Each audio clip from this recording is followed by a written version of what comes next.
रहते हैं, तो फिर आप ये कैसे फिर टाइप की आप भक्ति कर रहे हो कि भाई ब्रह्मा विष्णु महेश को एक तरफ क्या तो मानते भी हो, है भी नहीं, भगवान भी नहीं है, आप मानते भी उनको? देखो जी, ब्रह्मा विष्णु महेश भगवान नहीं है, ये कभी भी संत रामपाल जी महाराज ने नहीं कहा। उन्होंने बोला है भी ये भगवान है, लेकिन ये पूर्ण भगवान नहीं है, पूर्ण परमात्मा नहीं है। क्योंकि जब भी हम, अब देखो हिंदू धर्म के अंदर भी जब भी हम भक्ति करते हैं और जिन भी देवी देवताओं की पूजा करते हैं, लेकिन फिर भी कहते हैं भी वो परमात्मा तो कोई और है, लेकिन उसके बारे में जानकारी कोई नहीं देता। क्योंकि अभी के टाइम में हमारे को जो प्रचलित भगवान है, जिनकी हमने फोटो लगा रखी है घर पे ऊपर, मंदिरों के ऊपर, हमने सिर्फ उनको ही भगवान माना, लेकिन ये भगवान पाप नाशक नहीं है।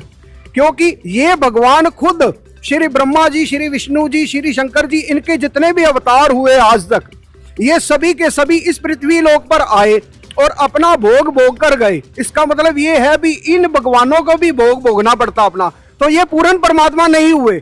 इसका मतलब ये है पूर्ण परमात्मा जो है वो और है। क्योंकि ब्रह्मा विष्णु महेश जब भी इस धरती पर आए, इन्होंने भी आगे किसी भगवान की भक्ति करी, और ये भगवान शंकर भी किसी न किसी साधना में लीन रहते हैं। अब वो सोचो किस भगवान की भक्ति करते हैं, यह हमारे को आज तक किसी भी धर्म गुरु ने नहीं बताया। संत रामपाल जी ने क्या बताया फिर? संत रामपाल जी महाराज बताते हैं ये भी अपनी जो शक्ति है, पावर है, वो कहीं और से ले रहे हैं।